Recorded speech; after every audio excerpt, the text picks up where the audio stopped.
Let's go.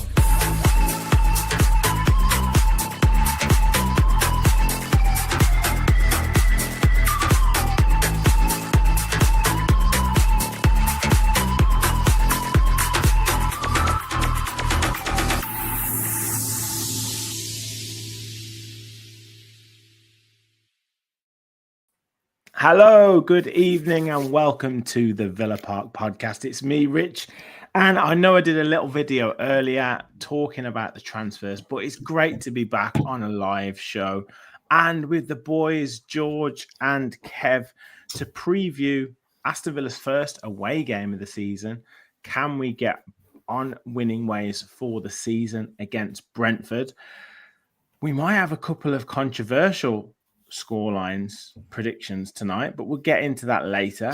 First of all, make sure you smash the like button and hit the subscribe button. Help us. We're about 70 away from the big 6K, so please do get involved. Hit the subscribe button, hit the like button as well, and get your comments in. And yeah, let's talk. Let's talk Brentford. George, how are you doing, my friend? Hello, Rich. Yeah, I'm good. Cheers, mate. Yep, all good here, mate. Nothing to no stress in my life today. So yeah, life's all right. We're surviving.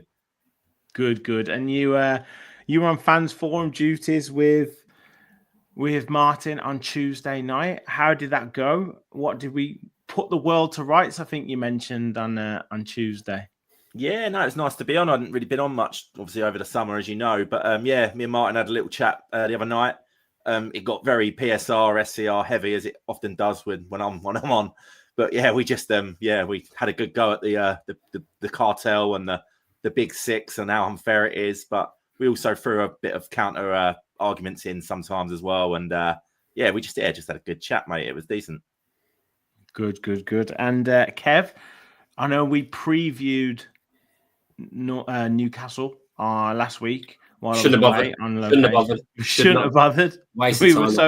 We were so positive with the score lines, but it wasn't the best of matches. How are you feeling though ahead of the match day 2 or match week 2 of the Premier League season? Honestly, if you want my honest opinion, I couldn't give a shit at the moment. Honestly, I'm so done with this whole football cartel and this whole we can't even buy a Twix without someone telling us that we bought a Snickers last year, so unfortunately you've reached your quota and all of this bull. You know what? I mean, look, I'll get my optimism back, I'm sure, at some point, but I'm just looking at a situation of over the last few years and the work we've put in and our net spend and how we are. I'm sure this was evident you guys went through on Tuesday night, and it's just knocked the stuffing out of me a little bit, if I'm honest, because I really thought, that with this manager, with the core of the squad, with a few really good additions, we could have a proper go. See what the other teams have been able to do. See what with our wealth, what we're not allowed to do. And yeah, it just means that the start of this season for me, particularly that first performance against Newcastle, going on the back of the Man United performance as well, and the slightly meh pre-season. And I'm just a little bit like, I need the team to step up and inspire me and actually make me come out on a podcast and post-match reaction, be like, you know what, Rich, I was wrong, mate. I was wrong. This team, we're still fighting for that title. And they got to go to Leeds on a Tuesday night, all that kind of stuff. But at the moment, I'm a bit like, football, Brentford away, banana skin. So, yeah. Anyway, hi, everybody. Nice and positive here. As Gaz says, there's the spirit. I'm just being true to myself. That's how I feel. Yeah, we are going to not talk about. I'm going to mention the acronyms, those 3 acronyms. And look, right at the end of the day, I'm not that bothered about all that stuff. Since time immemorial, since football began, and at every level, and I'll say this till the cows come home, when I was involved in semi-professional football, the team with the biggest budget, the team with the most money would win the league. That's how it worked. And any good player would be signed by a Conference North team or a conference team or whoever had the biggest budget or whatever. And that's what happened. So, Newcastle fans whinging about Isak. Weiser's doing the same for them. Like Villa will do it to other teams. This happens, right? I understand some of the rules, but at the end of the day, good players will be signed by bigger clubs. We'll do it for other teams, Sorry, and let me other just sort the dog out. sort the dog out, and other teams will do it to us. I'm still. That to me is a separate issue to how Aston Villa play or played on Saturday. I don't think that's irrelevant. Like, it still doesn't mean you can't go with a mentality to attack. It still doesn't mean that you can't have, a bit more attacking intent. That doesn't matter. I totally agree. I mean, I played football this week a couple of times, and there was one game I played where in the middle of the match we were like being overrun, and it was like, oh yeah, but they got the better team tonight. And I was like, yeah, but we just got to try a bit harder. Some of our players have got to try a bit harder, because there's no doubt about it that our performances in the last two league games have both been really underwhelming. It's two things can be true at the same time, right? And the two things that are true are that the words we won't mention tonight, but means it's unfair, and without Unai, I'm not sure, how well we would be competing, considering obviously, as someone said in the comments, but I was actually thinking the same thing myself, that Newcastle game. We're watching Dean Smith's team with a smattering of Gerrard, really. It's even a little bit of Steve Bruce. He's not obviously been able to build the team he wanted to build. But that being said, there was games last season, Palace, Man United away, obviously, where the performance levels were just nowhere near where they should be. And that's the thing. I think you've always said this a lot, Rich, that, come on, you got to give a bit more. But we've got a good opportunity against a team that are not hugely fancied this season, particularly with some of the transfers going on. They've obviously had when we go out, I might be stealing your thunder as a host here, Rich, but I'm just going to roll with it. And obviously, Vissa about to go out soon, and Norgard obviously going to Arsenal. By the way, has anyone seen that video of everyone pronounces their names? Some of the players recently. Have you heard how Norgard says his name? He doesn't even know how to say his own name. It's ridiculous. He says something really odd. I mean, I never knew that was a pronunciation. Anyway, we digress. Brentford have been hit a little bit. So you'd think perfect opportunity to get an away win on the board. But yeah, I'm sure you'll get into it. So back to you, Rich, as the host. Back to you in the studio. No. It's right. Let's get on to Brentford, because as you mentioned there, just before we do, Willie Moyes has become an official Villa Park Pod follower by joining the membership. Thank you very, very much for for joining the Villa Park Pod family. And if anyone else wants to become a member, please do click the $sign, click the join sign. And we will be doing a competition for members as well to set up the season. So please do support us that little bit more if you can. But yeah, let's talk about the Brentford game, because as you said, Kev, opportunity to. Well, we didn't lose. We didn't lose against Newcastle, and ordinarily that's a difficult game. We know what Newcastle are like. Yes, we do usually beat them at Villa Park, but it was one of those games where I think maybe had we have stayed with 11 men in the second half, we could have possibly gone on to win it. They definitely had the first half, but this is an opportunity to get a win on the board against Brentford, who maybe struggled this season, could be tipped to struggle, new manager, all that. And then 4 points from the first two games. You'd certainly take that, wouldn't you? Yeah, I think you absolutely would. Although that being said, I saw that Newcastle match as, the high that Newcastle had been on from obviously winning the first trophy for 67 years, 68 years, whatever it was. I can't remember when it was. I'm not that old. And obviously qualifying for Champions League, albeit, just about, but, we were both as bad as each other the last day. They were just a bit less unlucky than us. So a bit more lucky than us. So then they went into the transfer window thinking they're going to bolster the squad, and they've had so many challenges because of the words we don't mention, because of Voldemort. So I thought, you know what, we've got a chance. Then you've got the whole Isak saga, and that was the ice on the top of the cake. We're at home. We've kept most of our squad.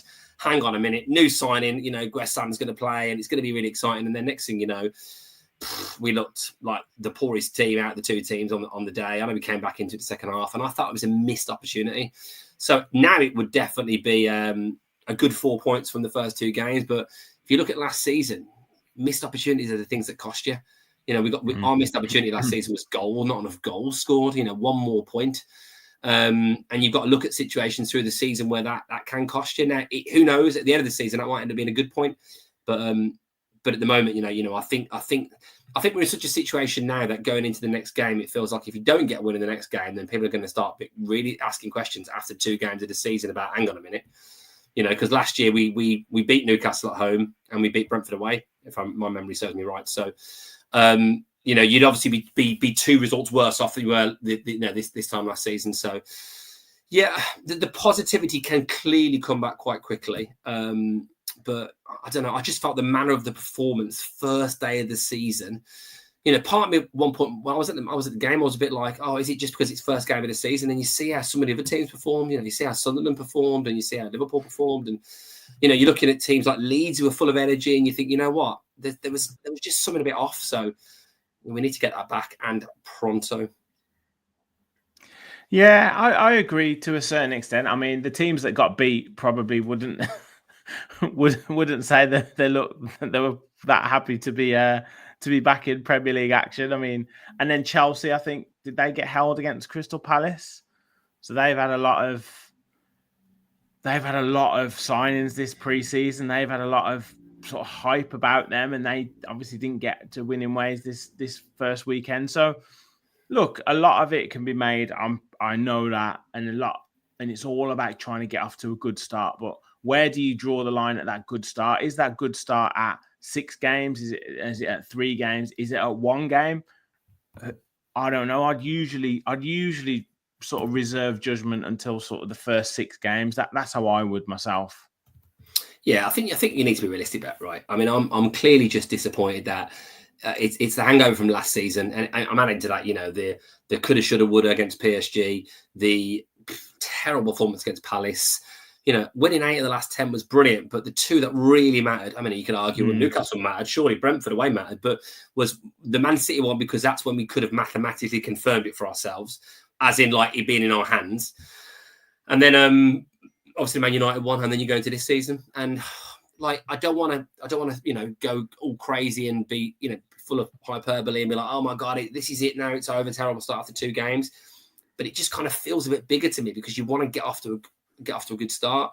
Really, 6 games, 10 games is probably more of a barometer of where you're at. But I think I'm adding to it the fact that we haven't bolstered the squad for obvious reasons. We're losing wide players. Ramsey, Bailey. So we are lacking options. We look a bit devoid of attacking ideas, and Emery seems a bit loath to give Marlon a go. Didn't bring Guessand on. Appreciate the cons of red card wouldn't have helped that. And are we over-reliant like we have been in the past on players like Rodgers and Watkins? And it feels like Rodgers and Watkins both had really poor games. And yeah, look, it's 1 game, isn't it? It's 1 game in the season, and I'm sure we can get back to winning ways. Although, watch out for my prediction, because I might be a bit of a hypocrite. But I'm not convinced it's gonna be this match. If I'm honest, I just feel like Brentford are decent at home, and I don't think there's much confidence around from what I've seen really from the last 2 league games. Admittedly, there's been a bit of a break in between the 2 of them. Yeah, maybe so. Who have we got in the comments? Gary said we were both poor, let's be honest. Geordie Toon for Life, leaving lads. Looks like Rich is pleased to be back home. Hope you had a great time. I did, mate. I absolutely did. And we'll talk starting lineups in a bit. I know there's some comments about starting lineups, so I will get into them in a minute. Willie says, evening, guys. We didn't play well, but it was the first game of the season, so now time to turn it up a bit with Brentford. Dristos says, what bothers me is last season we saw quite a few games, the players came to a match and were slow, no energy, no intensity. Saw that BS Newcastle. We didn't see this a lot previously under Emery. I think that was the bit for me, was what I've been seeing over pre-season, and what I've wanted to see is just some more, I guess, answers to some of the problems that presented themselves last season, and the fact that we couldn't really get behind teams, the fact that we didn't really have a great deal of pace, the fact that we didn't very rarely created any one-on-one with the goalkeeper situations, was really something that I wanted to be addressed, and that hasn't been. Like Dristos says there, we were a bit pedestrian. We're trying to play through teams, and once a team has set up to combat that, it's really difficult then to try and change it up or try and do something different. And it was quite easy for Newcastle to defend against us because we didn't really have too many other ideas, especially, as you said, more like when so much play comes through Rodgers. If he's not on his game, if he can't get his touch right, if he can't get his passing right, then it seems like it just breaks down. And that, to me, seemed to be the problem. Like, when we addressed it in January with Rashford, at least we had that opportunity to go long, or he could just stay upfield and keep one of their players back. But because we haven't necessarily got that right now, then teams can just come at us. And that problem seems to be continuing. We may have looked a little bit more comfortable with playing it across the back, but even then, I still don't see enough of, unless Tielemans is in that sort of defensive central midfield position, I still don't see enough of those two central midfielders coming to get the ball under pressure to then get it on the turn, on the half turn, to then make plays, make something happen, or any rotation in that midfield. So every now and again, Morgan Rodgers comes to get it deep and then has a run from deep or something like that. And that's some of the things that I'm not seeing that I wanted to see through the preseason. And that's a little bit, to me, that I don't know whether that's something that Emery wants bodies in or different players in to do that, or whether it's just he doesn't see that as being a tactical move moving forward. And that's, to me, a little bit concerning. Yeah, I mean, I totally agree, mate, with all of that. And this is exactly what I was thinking. Some of the comments, I think, are bang on with this as well. It felt to me like a kind of performance where usually, like in years gone by, the manager, you'd be saying, the manager will be onto the board afterwards saying, listen, I need some reinforcements. But really, the board is saying, we've got loads of cash. We just can't get you any reinforcements. And Adam says in the comments, no Rodgers or Watkins firing no party. And I totally agree. I think even more Rodgers. I think Watkins cannot fire sometimes, but I think Rodgers is on it and everything goes through him because you're not getting huge amounts of attacking output from a John McGinn. You're not getting huge amounts of attacking output from a Tielemans and an Onana, really. So, you are a bit devoid of options, and that is a big problem for us. Not that Ramsey and Bailey were doing huge amounts in terms of goal contributions last season, but at least they give you a little bit of an outfit going forward. I think that game was crying out for Marlon to come on a bit earlier. I appreciate, Con's situation, but at least someone to stretch their legs and have a bit of go at them. We look fairly good defensively, and I do think that from a keeping the ball at the net perspective, a Mings, Konza, Kamara and Onana sort of like 4 in front of the keeper is a real solid outfit. I think Cash and Dean are pretty solid. They just don't give you a fat lot going forward. I think if you've got a bit more possession, they can whip balls in. But really, neither of them are flying forward to support the attack. So that's where you miss out on a Matt. It was a great day in there barking. They might have heard him. Jesus, We've got Jesus the dogs. Christ. Got the dogs on. Does he agree with Emery's tactics at the minute? I think he thinks that Marlon should definitely start. You can hear noises outside. Somebody's got the temerity to park their car next door. I mean, it's how dare they? It's like they've come to murder. They've come to murder Kevin. Nathan, they're all right. Just relax. All right, relax. So if you look at what you've got going forward on the pitch, kind of devoid of options a little bit, aren't we? Well, yeah, until maybe one or two of the players settle in a bit more. Guessond is maybe given more opportunity. Marlon's given more opportunity. I don't know if Unai fancies him. I just get the impression there's something about it. I just don't think that he quite fancies him enough. And then we will get into the talk of a potential new signing a bit later. Once we've talked about a bit more on the Brentford game, but yeah, it's one of those. But I really want Onana to do well, right? I love him as a character. I really want him, but he's almost he's the exact profile that I wanted in that midfield, as in a 6'5", powerful, could be dominant central midfielder who's got everything. He can run, he can put tackles in, he can pass at times. But I would just wish he'd stop trying to be a footballer and just be a destroyer, because That's exactly what we need in midfield. Stop trying to play 20, 30, 40-yard passes. Stop trying to do pirouettes on the ball and just tackle people and dominate midfield, much like Joe Linton did against Kamara, particularly in that first half. That's what we need Amadou Onana to do for Aston Villa.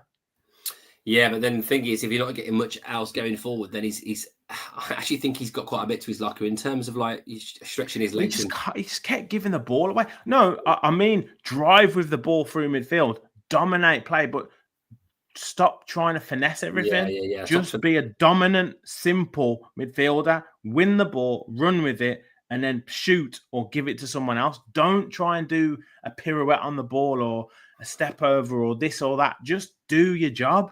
Yeah, he's trying to be a Grealish or a Cowens, isn't he? Rather than being a as you say, an enforcer. I don't think Onana's. I mean, I think Onana's actually, when he's been come back in the team towards back in the last season more, has been a real bonus for me. For me, it's the players that. The other thing I was going to say is there's too many players. I think recent times. Let's have some perspective, Kev. We won 8 of the last 10 Premier League games, so let's be realistic about it. But it feels like in key moments, key players haven't performed enough.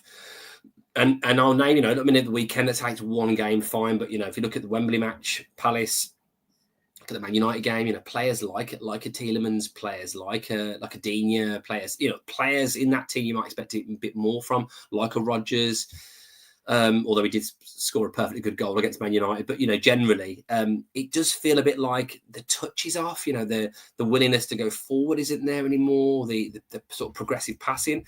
There was times last season it really came together, didn't it? That Newcastle game at home was fantastic. That second half performance, but it just feels like it's not happened enough. And I mean, who knows? It might be that Guessand and Marlon start to get a bit more of a look in, and all of a sudden, we bring in one of the possible mentioned names. Whether that's our Spanish loanee from last season back on a perm deal, and a Senegalese striker from West London. Who knows? And it gives you a bit more to go at. But I don't know. I still question this team in terms of the belief in key moments. And I did sort of argue this point the other way last season, saying, well, we stood up and be counted, to qualify for Europe under Emery first season, to get in the Champions League, although in hindsight we clung on because Spurs were so bad in that season. Last season we did so well to get back into it, but it feels like in key moments, do we have the characters in the team to do what we need to do? I don't know. It just feels like there's a lot of inconsistency around the team a lot of the time. And, I even look back to that sort of first few months of Emery when we were really high line, really attacking, early first 15 minutes. And clearly we had to change that because people worked us out a bit. But it just feels a bit boring sometimes and a bit pedestrian the way that we play. And, yeah, I need a bit of an oomph of. I need a 64-0 away win at the GTEC, or something close to that ideally. Just a convincing win. A 2-3-0 win, professional performance would be great. But I'm a bit worried, if I'm honest, Richard. Well, going into that, I was just going to ask you that with regards to the Brentford game on Saturday. What do Villa need to do? Like, is it the fact that, like, could they get away with being well organised, almost sort of pedestrian, if you like, and get out of there with a win and by hook or by crook? Or do they need to put some dynamism into this game against Brentford? Is that something that's really needed for this game on Saturday? I mean, it's probably not, is it? I was just looking at Brentford's team now. Vandenberg, Henry, Collins, Coyote, Yarmouk, Jensen, Milambo, Carvalho, Luis Potter, Thiago. I mean, there's no Wemo, there's no Vissa, there's no Tony, there's no Norgard. You probably could just have, with the level of squad we've got, a professional performance and get a 1 or 2-0 win. You probably could. But will Brentford see this as an opportunity against an Aston Villa team, maybe slightly down on their luck? Expectations are probably slightly lower. A lot of their rivals have really strengthened, and maybe they might struggle to get around Champions League. Maybe not even Europe this season. Depending on how the other teams have strengthened. So, is it a big chance for them? First home game of the season, they didn't have the best start, so obviously way at Forest to get a win on the ball. Well, it clearly is, but I mean, we should really be winning the game, shouldn't we, with the squad that we've got, the team that we've got? But it doesn't work like that, football, sometimes. No, it doesn't. But yeah, like you said, when you look to that side and with the players that they've lost who are so influential for them last season, and then you factor in the manager, I don't care what you say with regards to Brentford's succession planning. Thomas Franks took all his staff, or the vast majority of his staff, to Tottenham with him. There's no way that Keith Andrews was the man on the list for them, who was the set piece coach from last season. I don't care what his succession planning is. So that is a real baptism of fire for him in the Premier League. Yeah, absolutely. I mean, I don't know huge amounts about him as a coach. I remember him as a real solid professional footballer, and I actually remember thinking he was a really good pundit. I used to really like. He was good on the Championship, wasn't he? When Villa were in there, he was, and he taught like he was really knowledgeable. So actually moving into coaching, and look, no one knew who Thomas Frank was really, did they? Before he got that gig, and you'd like to think Brentford know what they're doing, but are they going to make some moves in the transfer market later on? I don't know. Was it them who were looking to sign? They're looking to sign Ouattara, aren't they, from Bournemouth? Yeah. And so that would then open up Wissa to go to Newcastle, although Wissa's down tools and he's not playing anymore. So that's an interesting situation. But yeah, I mean, when we talk about sort of clubs in a bit of a sticky situation and a bit of turmoil, shall we say, with, I guess, understandable that Mbeumo goes to Manchester United, and then obviously Wissa was such a big part of that. He maybe wants his move as well. Norgard as well going to Arsenal. Some such big players for them moving on.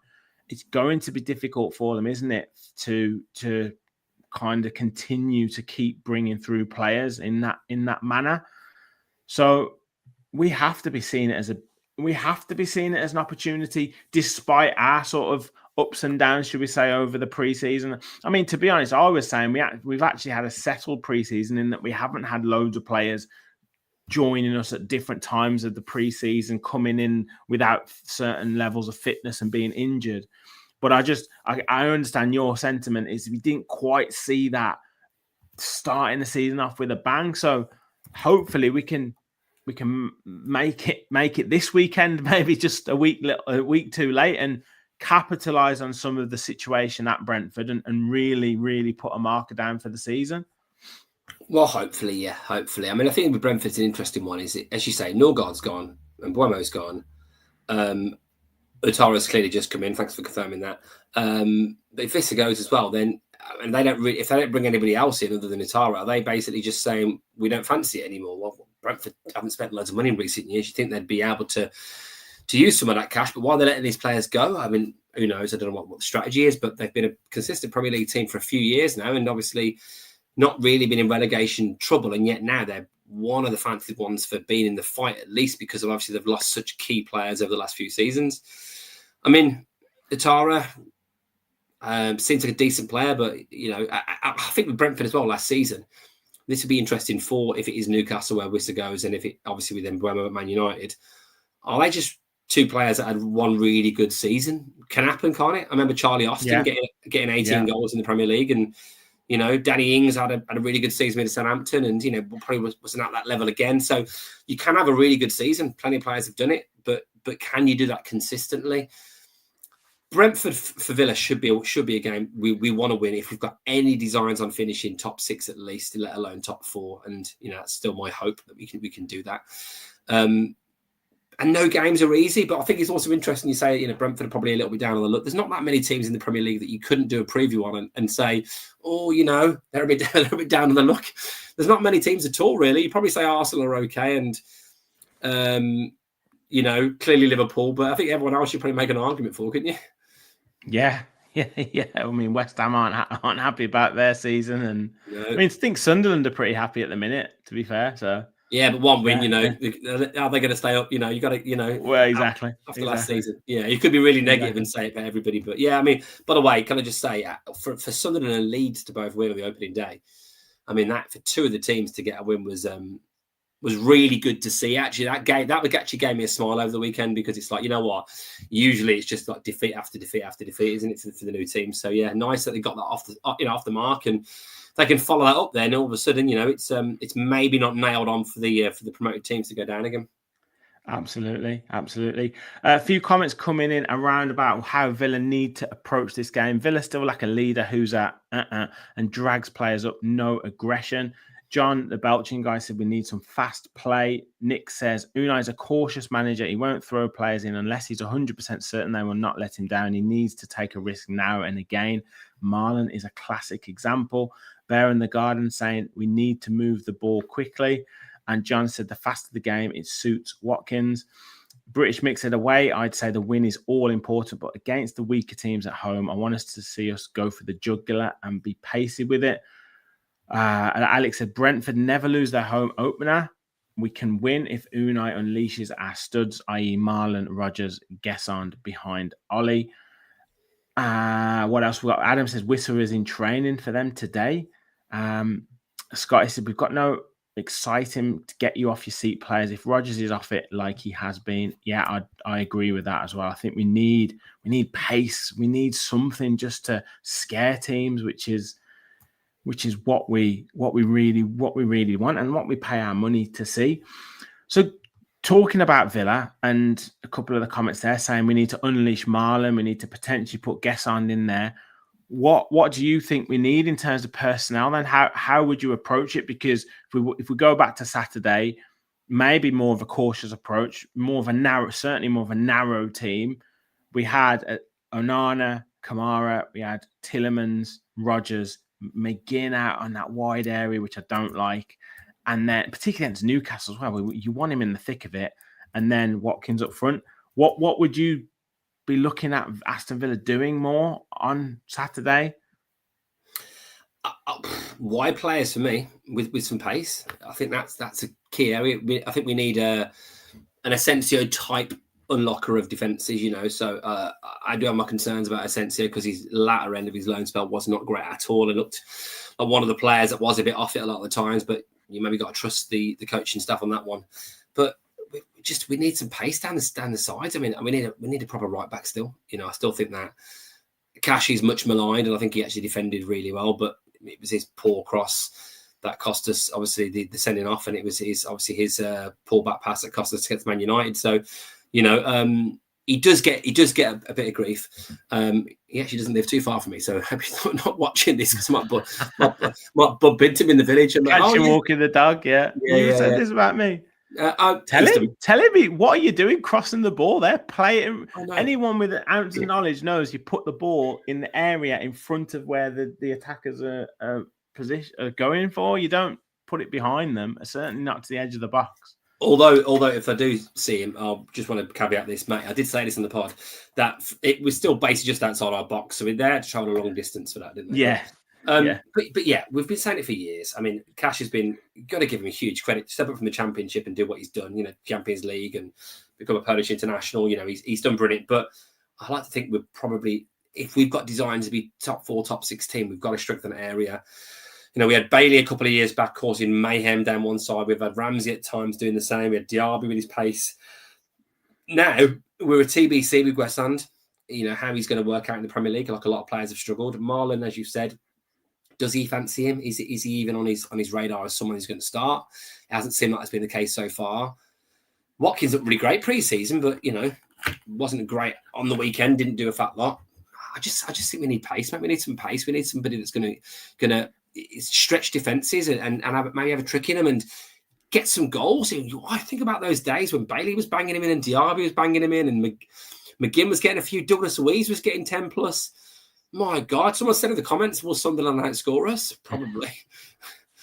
Unless we do something about it. And then the thing is Nicholas Jackson the answer to that? He's not a prolific goal scorer. So, the players that we're linked with, I want some rapid pace. Although you're going to say, I think he's careful, Wingers are streaky. So, but we do need that. I'd like a right-sided centre half to come in as well, because I think that we are.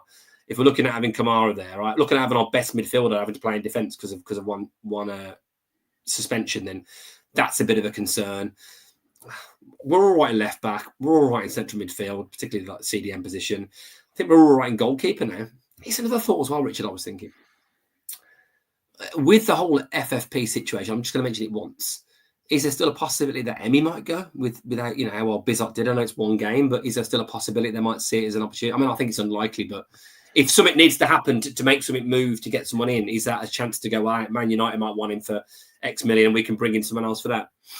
Yeah, I mean, I've said it right throughout the summer. I don't think any player was off limits if the price was right, and I think that's the same for any club. And when teams and press and media get so like caught up in this hype and saying, "No, so and so's not for sale," and this and that and this.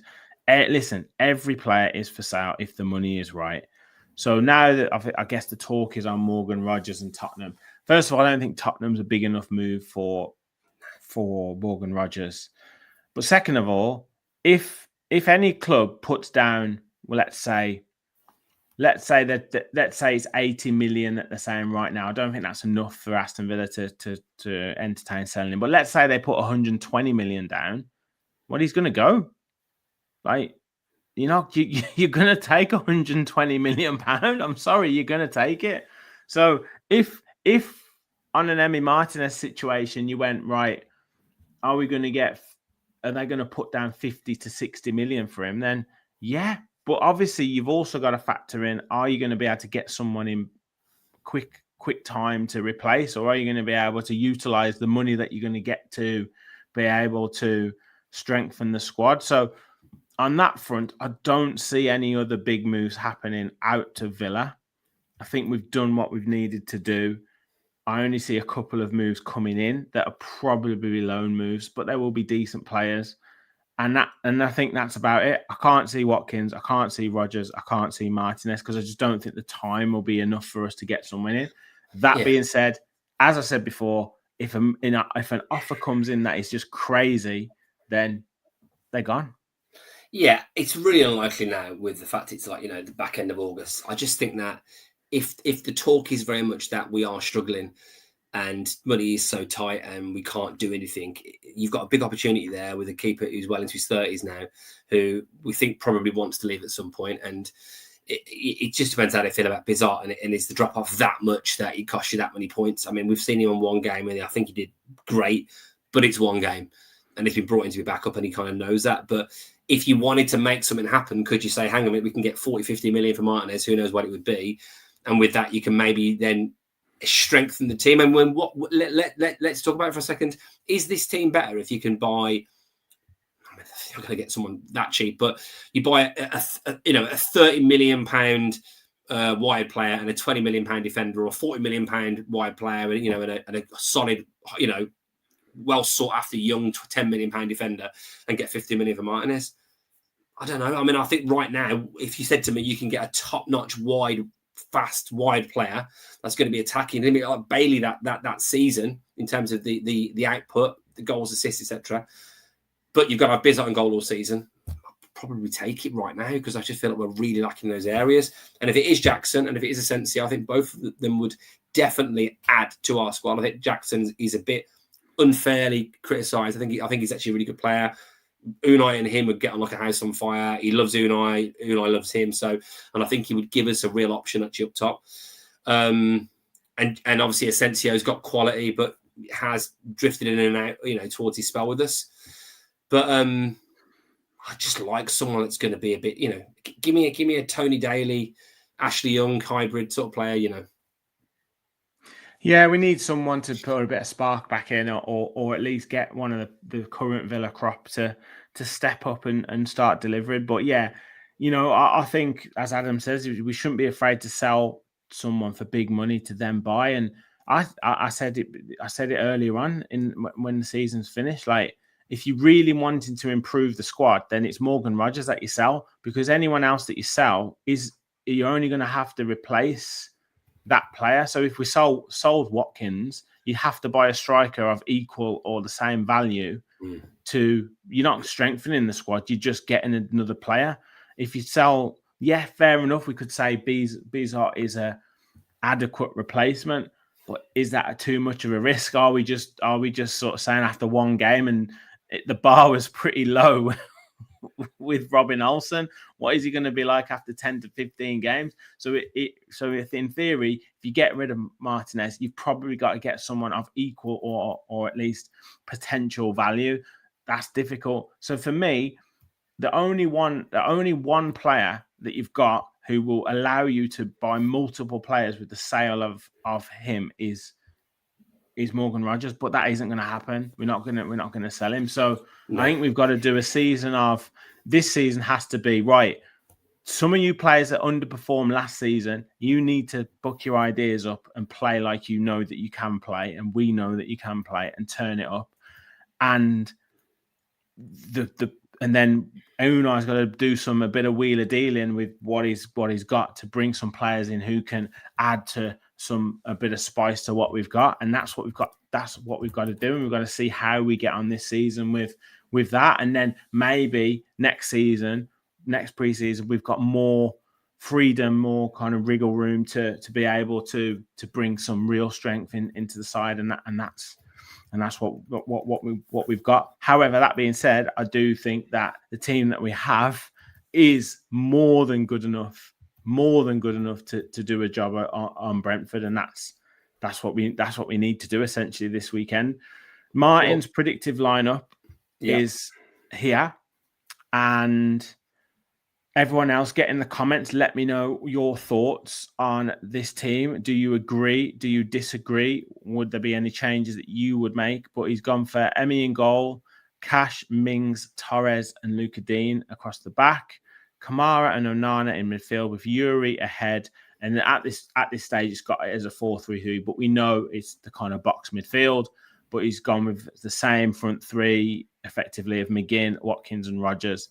Anything that you have any different there, Kev, that you would do, first of all, and anything that you think Unai will do if you were in Unai's shoes?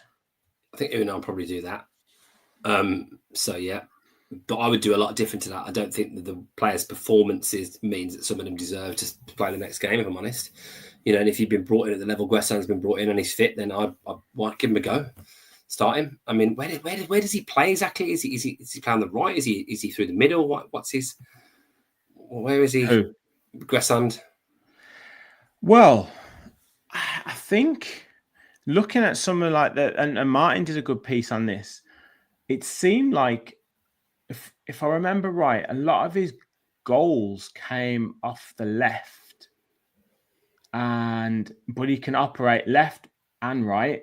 He can operate in the number 10, or he can play up front. And I think the most productive was off the left and in that number 10 position.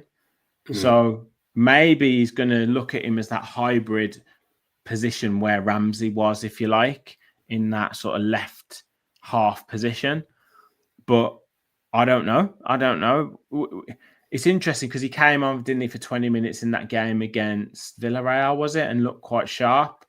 So maybe he's the one who can provide that bit of spark. But, you know, I wouldn't get carried away after him not coming on for one game. And he probably would have been brought on, but it wasn't the situation or the time in the game to maybe do it. But I certainly think, and as Ross has put, how long does it take him to bed in? I mean, is he going to do any worse in a game against Brentford than anyone else would do? Well, yeah. Well, now you've answered that question beautifully. I would play Martinez is back, isn't he? So be Martinez in goal. Yes. I would probably keep Kamara against Kamara, Mings, Cash, Maatsen for me at left back, because let's have at least try and win a football match. I'd play Kamara and Tielemans as the base. I'd have Rogers in front of them. I'd have Guessan on the left, Marlon on the right, Watkins up top. I'd have Guessan, Marlon. I'd change up 3 or 4 players. I definitely would. Marlon's going to give you a bit of pace. He's going to give you an outlet. That means there's no McGinn in my team. Well, I mean, McGinn / Tielemans, whoever's, you know, the fittest alongside Onana, but I'd keep Onana in there because of obviously his power and energy. That's what I'd do. Yeah. Well, this is it. I mean, we say this every start of the season as well, but, you know, some of these established players, McGinn being one of them, although he's the captain, is there a time and a place for him to maybe be out of the side? Is the team moving on beyond John McGinn? Like we keep saying it. Is it now that we've got to maybe consider it where we don't have the pace out wide in that wide position? Are we just trying to shoehorn John McGinn in the side because he's the captain? Yeah, and the thing is, like when I was saying then, if you've got Tielemans and Onana at the base, well, you're playing McGinn in front of him, but McGinn's not going to be in number 10, is he? So where does McGinn play best in the team? I think you need Rodgers in the middle to stay in the middle. And to do what he does best, which is receiving the ball, on that half turn and driving at that back four. So where does John McGinn fit in? You play him on left or right. I mean, I can really see McGinn starting in either of those wide positions, but I ain't convinced. Yeah, I agree with Kevin there. We do have pace. We have Gesson, we have Marlon, and one of them needs to play. We really do need to. We really do need to find a spot from in that team, because if we don't, we are going to get caught out. And again, where we're trying to play Tielemans in that higher position, because we don't have him receiving the ball off the defenders to start the attacks, he's then deprived of the ball in the more advanced midfield positions, because neither Kamara nor Onana they're okay at it. They're good at it, but they're not as good as Tielemans is at it. Yeah, that's the difficulty. Yeah, I know. It. What other options have not been mentioned there that we could talk about? Is there anyone else? Is it what you've got? A Garcia, a Zeppi, Queno, Redmond. Barkley's not fit. He's not going to be. Yeah, I think, to be honest, I think Martin's probably right. Maybe Maatsen comes in for Dina. A lot of people are saying that Torres and Mings don't start. So does Torres play on that left-hand side? Does he totally change the defense and go Torres on the left-hand side, Kamara in that sort of right centre-back position, and then that allows him maybe to operate with a slightly different midfield? And James makes a good point. Yes, we know McGinn was amazing against PSG, and we know when McGinn plays well and Villa play well. It's more about where he's operating at the moment in that right wing position. He can't play that position. Agree. That's the point. It's not a diss at McGinn as a footballer. It's just that position in that there.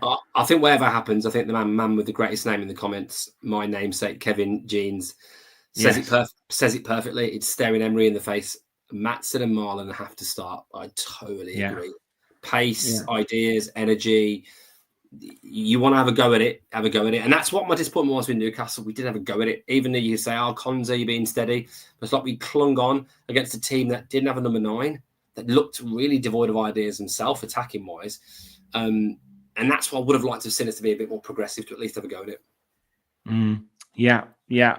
Well, it is going to be an interesting one. Before we get the score predictions, we have teased it a couple of times, and there's loads of comments coming in about it, but the link to Nicholas Jackson has grown stronger and stronger as the day has gone on. We've had, everyone getting involved, and Fabrizio, the man who apparently has to confirm everything, has confirmed that Villa are negotiating with Chelsea about how to structure the deal. Apparently Jackson wants it because he really appreciates Unai Emery, said that this is where he learnt the most with him under him at Villarreal. So on that front, it does seem like a really nice move to make. And, we know now how players have more of a say in terms of managers that they want to work with and who gets the best out of them and where they want to go. And it does seem that Maresca doesn't see his future at Chelsea. So if they can structure it, it looks like it would happen. I guess it would be a loan with an option or obligation to buy at the end of the season. I've seen about his goal scoring. I think it's over the last 2 seasons in the Premier League, it's 30. So that's 15 per season that he's got. Last season was a bit of an injury, hit one. He is very frustrating as a player. But for that pace, for that direct running in behind, it seems like it could be something that Aston Villa need. I think it'd be a good deal, this. I know, again, as you say, he's been he's been given a bit of grief. He's got 24 in the Premier League in the last 2 seasons. He's got 30 in all comps, right? So, for a forward player, 15 average, you definitely take that. Not that many players are getting 20 plus goals in all comps, are they? So 15 is definitely something you take. And yeah, I know there's been some of the jokes going around. That was that crazy hat trick he got against Spurs when he had about 25 shots, 25 chances. But he's rapid. He's pretty direct. He's strong. He's 6'2", 6'3". He's tall. And we've seen this with a lot of players. With a good bit of coaching, they feel confident in a system. They can be a totally different player. Well, the proof in the pudding is in the eating. This team that we've got that has done so well is largely a Dean Smith, Steven Gerrard team. And some of these players are massively outperforming what they were with better coaching.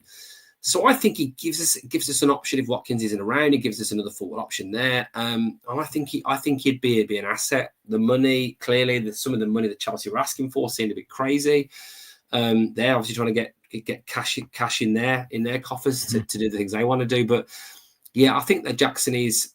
I think it's a good sign. You've got to look at what's available, what you're likely to get. You think his striker speed linked like a Sesko, like an Isak. Well, and we're not at that level, are we, in terms of being able to pay for that? There was obviously all the links, even going back a few years ago to various strikers around your Jonathan David and other ones. And I just don't think that's where we're at. I think a player that's got links to Emery, he's 24. He's got an opportunity to prove his worth of perm deal, whether it would be an obligation / option, whatever that might be to buy. But I think he'd give us something. I think he had something right now. If Watkins is not in the team, then it's Marlon, isn't it? Or it's maybe Rodgers playing there or something. And I don't think Redmond seems ready yet. No. I think it'd be a really good move. And if we can get, I guess, Canvo over the line, who seems to be the one that we're after in terms of a younger centre-back who can play in that right-sided position. He's turned down a move to Saudi, a lucrative option. He seems like the Villa project, as they say these days, is the one that's most attractive. Asensio for that little bit of finesse, that bit of experience, could be good in Europe as well, as we know. And then Jackson could be a really, really good move for all parties. If he's not going to be used at Chelsea, why do that? They want to give him high quality football, because if he does go back at some point, then that he's kind of wasted a year, and then he's working under a manager who is going to get the best out of him. Now, I guess the one thing you got to look at is the African Cup of Nations in January, but it is what it is. If they miss 3-4 games, so be it. Those teams might not get through very far in the AFCON, and you just take your chances. But that's one of those things. I do think it could be a good move. I know he misses chances. I know it will be frustrating. I know there's times where he looks like he can't kick a football, but there are also times where he's absolutely fantastic. And I think him and Cole Palmer, when Palmer played and Jackson played, they looked a real dangerous side. So if he can stretch teams, if he can link up with Watkins, link up with Rodgers, you think the space that Rodgers will then have to run, then that's something that can be really exciting for Aston Villa. And maybe that's the thing that you've wanted, Kev, that signing that kind of maybe sparks a bit of life into Villa and sparks a bit of life into this season. We saw a bit what Rashford and Asensio did, the back end of last season. Maybe someone like Jackson could be that player. Well, I think that Emery clearly wants him, and he's been linked in the past, hasn't he? There was all those links, wasn't it, with all his ex-players, and none of it happened, did it, really? By anybody. So, there was all sorts of links from Villarreal to even Kieran Tierney, and people like that. So, yeah, be interested to see what he can do with a player he obviously knows a lot about, but I don't know if he's the most. I don't know if he's a Rashford level excitement, is he? No, absolutely not. No. That was a sign, and that really did sort of increase interest and focus on Aston Villa, 100%. And yes, I said he played wide right in Villarreal. He did, absolutely, and he could put in that position as well. He could drift out to that position from the centre as well, which would make him difficult to mark. And John said, let's hope he's not the next Marlon Harewood. Yes. 1974 says, don't laugh. What about Højlund? A bit of service and he'll show he's a much better player than last season's evidence suggests. An opportunity there. Thing I'm going to say, He's got too much of the Scott Hogans about him for me. Thing is with Emery being our gaffer is that you like to think that if Emery had Scott Hogan, probably getting 11, 12 goals in the season. Like Emery's like, literally can just give him a little polish and, breathe on him, wipe him down with an old cloth. There we go, Premier League ready. And clearly there's something about Højlund. I think he's got certain attributes. Is it Napoli he's going to? Yeah. Napoli's going he's got to, isn't it? certain attributes, I think, at times. He looks pretty good, but he's just been abject, hasn't he? I mean, last season when they had Xerxes and Højlund, it was like the gift that kept on giving. I mean, obviously, we showed them who the best team was when we played them last game of the season. But despite that, and obviously, he's the reason why we're not in the Champions League, really, because he made that run that Martinez decided to stop. But no, not for me, not for me. Although, if Emery wants him, then good luck. Yeah, I don't think he does though. Thankfully. No, so. And yes, James, Harewood's goal scoring record was as good as Heskey's. I don't know if that's a compliment or if that's a criticism, but we'll go with it. We'll go with it. I feel like it's been a bit of a just a catch up. This one. I know we've tried to keep it on Brentford, but I feel like we've gone all over the place with this episode tonight. We haven't mentioned the acronyms that we're not allowed to mention, but I feel like we're just waiting for the season to start properly and give Villa to give us a bit of inspiration for this season. I think all this transfer talk, all these players in and out and potential in and outs and what Villa can and can't do, we just want to get back to the football and get us off the mark with a proper win. So hopefully that can be on Saturday. We've already got scores coming, and I think people are quite confident. Let me just see before I get your prediction, Kev, which I don't know how good this one is going to be before we get there. Duncan says 3-0 Villa win versus Brentford. Kari said a 6-0, going to thrash them. It's going to be 4-0 at halftime. Well, Kev certainly will be happy with that. Scotty says 1-0. Nikit, if Unai plays negative, if he grows a set and picks more pace, it could be 3-0 to us. Kevin says 2-0 Villa. John says 1-0 Villa or a stinking 3-0 loss. I think Patty was in the chat as well, said a 2-1 Villa win. I'll try and find that and get that up on screen. There we go, 2-1 Villa win versus Brentford. So most people are positive. Before we get Kev's and everyone else get in the chat, please do hit the like button and hit that subscribe button. We are marching on to 6,000 subscribers. I think we've got about 60, 70 to go. So very, very close. We could get it done over this weekend. So please do like, subscribe if you're new to the channel, and get your comments in. Also, get over to X or Twitter, whatever you want to call it, at Villa Park Pod, and check out our competition that we're doing. You just need to follow some simple instructions, including being subscribed to the channel, and you could be in with a chance of winning an Aston Villa shirt of your choice. And that does include the third kit that was out today and potentially the goalkeepers' kits that have been getting an absolute wondrous reception from Villa supporters. So, yes, get on to that competition. You could be in with a chance. And we're going to do that live draw on the live reaction show after the Brentford game. So please do get involved in that.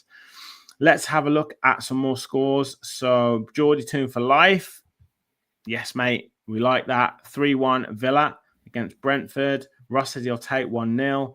Gary says 1-1 with that team anyway. Yes, we need some pace. We need some pace in that team. Adam says 3-1 Villa. Sayer VFC says 2-0 to us if we play Marlon. Villa 1982 James says 3-0 Villa away win. Rogers, Watkins and Marlon. Connor says 3 points is all I want. Sai says 3-1 Villa. So everyone is confident. Kev, over to you.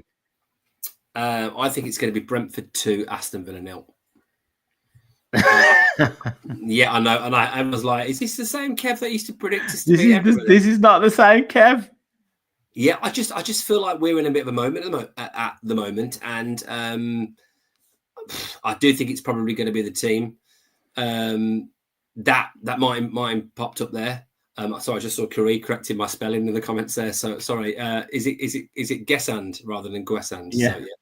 I stand corrected, Curry. Thanks, mate. I appreciate it. I'm always open to grammar updates. By the way, I'm a bit of a grammar Nazi myself, so yeah, I appreciate that. I feel like we're just in a bit of a meh moment, and I feel like it won't be easy. And yeah, we've seen some of these away performances. I hope I am wrong, but I did think about this for a good 18 seconds, and I was like, you know what? I think Brentford are going to win. So yeah. So basically, in Deontay's prediction league, you're going Brentford 2, Aston Villa 0. I've already done it. Ask him. I've already give it to him. Yeah, he's already got it. Deontay knows. I did well in that league last season. So I just want to say that Villa let me down basically at the end. I was predicting wins. We kept letting goals in. Up to 3-0 win, it'd be 3-1 or 2-0 or 2-1. So yeah, but I hope I'm wrong. I hope everyone's pointing at me going, "You got it wrong, Kev." I hope that's the case. Well, you'll be back on Saturday night or Sunday night whenever we do it. Hopefully being proved wrong. I'm going to go Brentford 0, Aston Villa 2. So I'm going to go opposite to you. And let's say Ollie Watkins to get off the mark for the season against his old club. He loves scoring at the G-Tech Arena against Brentford as well. And this will be his third season in a row that he will have done it on Saturday. And let's say Daniel Marlon, come on, let's get him playing from the start, and let's get a good win, good professional performance, Kev, like you said at the start of the show, and we'll all be happy with 4 points in the first 2 games, and we'll be going into the Crystal Palace game next week in full confidence. So just a quick one. It was in the chat. Who's the ref is? It's Tony Harrington. Yeah. It was ref when we beat West Ham, first game of last season. So okay. All right, I'll take that. Controversial penalty, wasn't it, for them? That wasn't overturned. So yeah, good old TH loves the Villa. Just TH, nothing dodgy going on, by the way. Just don't take him off it. So that's a good omen. It's not Thomas Bramall, which is good. Yeah. Although Michael Oliver is the 4th official, so Oh dear. But yeah, Kev Jean said, "Are you joking, Kev?" And you're not joking. But we need league winning Kev back. We need Villa are going to win the league Kev back. That's what we need. We need Carpe Diem Kev back. I need the players to win. They need to win. Yeah. On Saturday to get someone's got to win it, Kev, back. It's like Christmas, isn't it? When if you don't believe in Christmas, what's the film where Christmas doesn't happen because we need to get the Christmas belief back. Yeah. That's how I feel with the Villa. Because they need to give me that motivation. I just think the performances pre-season was not great. I know it's half the team. Kev, come on, he's playing some of the kids in some of the games. Man United, really, at the end of the season, what a missed opportunity that was against an absolutely turgid team who just lost the Europa League final. And we played so badly on the day. And then it was, we were let down by VAR. Well, we were, but we were still shite on the day, pardon my French. And then Newcastle is just a bit meh. And I don't know, I know we want attacking players in the team, but yeah, come on, Villa, turn me around, get me back where I was. So yeah, apologies. Someone in the comments said, "What's all this negativity? Support the team for FFS." I'm like, I do normally, and I do still, but I'm just saying how I feel. I feel like we might get a bloody nose, and then hopefully that doesn't continue, and Emery gets sacked in October. Then we bring in here we go. we bring in Alex McLeish. McLeish just to steady the ship till January, till Steve Bruce gets the gig again. Just to get some solidity for the championship season next year. So yeah, everyone have a good evening. Right, best finish it here because Kev's gone full Unai Emery getting sacked, so we can't have that. Connor, hopefully the 90 minutes versus Newcastle will stand us and we'll be sharper on Saturday. And James, ever the optimist, he's taken over you, Kev. We're winning the league. Come on, James. Up the effing Villa. That is it for tonight. I'm gone positive. I'm confident Villa are going to win on Saturday against Brentford, but we will be here with all of your shows, win, lose, or draw. So make sure you stay tuned to the channel. We've got instant reaction back. We've got player ratings back in association with Fanalysis. So please do get involved in that new show coming up very soon. Talking Tactics we'll be back with Gareth. We've got Lions Raw show as well. So get involved. Make sure you hit that like button and hit the subscribe button. Help us continue on the road to 6,000 subscribers. Thank you all for watching. Let's get Kev back in positive mood next week after a win on Saturday. And as always, remember, we all follow the Villa.